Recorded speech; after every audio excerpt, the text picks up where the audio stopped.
I never meant to avstrop on my own erasure. My mother's voice drifted through the cracked door like a blade she didn't know was drawn. Alara's never coming back this time, and honestly, the house feels lighter without her. The words hit harder than any war zone I'd survived. In that instant, I understood I had never been wanted, only endured. My name is Alara Voss, and that moment cracked something permanent inside me. Years later, the call came anyway. Serafina's engagement. I flew into Monterey, rented a car, and drove the twisting coastal road north, pines giving way to jagged cliffs and restless ocean. The salt air tasted like every unfinished goodbye I tried to outrun. When I pulled up to the weathered family house perched above the Pacific, the sky hung low and steel gray.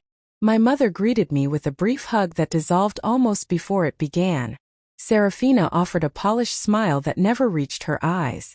Inside, the table was set with my chair noticeably off-center, like an afterthought. Then Ronan Hale stepped forward, Serafina's fiancé, a decorated Special Forces officer. His grip was steady, his gaze sharp with something like recognition, though we were strangers. Dinner was a performance. Compliments rained on Serafina's stable, picture-perfect life, while I sat in silence. An uncle finally addressed me with fake pity. "Heard you had some trouble overseas once." Serafina leaned in. She left her post when things got difficult. No one corrected her. My mother's quiet agreement sealed it. The next day on the cliffs, Ronan fell into step beside me while Serafina wandered ahead. "Ever worked near Damascus around 2012? He asked quietly. I shrugged. "A lot of places blur together." His eyes caught the faded scar along my forearm. He didn't press, but I felt him filing it away. At the engagement party, the knives came out dressed as conversation. "Still single and bouncing around at her age," someone murmured. "No roots, no real contribution." Serafina smiled beside them.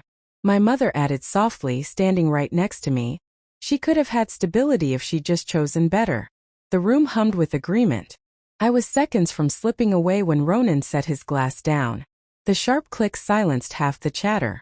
He stepped into the circle. "What exactly do you think you know about Operation Eclipse?"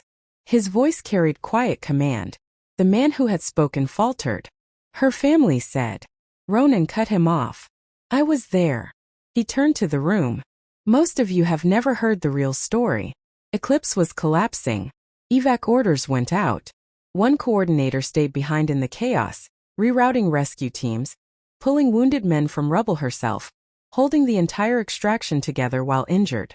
She refused the highest honors afterward to protect the local assets who helped us." Heads turned. Whispers rippled. A retired officer in the corner spoke up. Colonel Reyes called her the reason his men came home. Serafina's face drained of color. "Stories get exaggerated." "Colonel Reyes doesn't exaggerate," Ronan said flatly. He looked straight at me. "Did you serve with him?" The entire room held its breath. I met his eyes and gave one slow nod. Time stopped. Ronan straightened, clicked his heels, and delivered a crisp, flawless salute. The kind reserved for heroes. A champagne glass shattered. Gasps rippled outward. My mother's hand flew to her mouth. "If not for her," Ronan said, voice steady and carrying, "my team doesn't walk out of that hell." She saved lives that night. Real ones. Not rumors. Serafina's composure shattered. "This was supposed to be my night," she cried, voice breaking with fury, not sorrow. My mother whispered through tears, "I only wanted peace, no comparisons." Ronan's reply was gentle but iron. "Lies don't bring peace. They just bury the truth." The next morning the house felt like a tomb. I packed quietly and walked the cliffs one last time as dawn painted the Pacific gold. Ronan found me there. "You never owed them your story," he said simply. I smiled, small, tired, free. No need for their approval anymore. I drove away with the windows down, wind carrying away the last of the weight.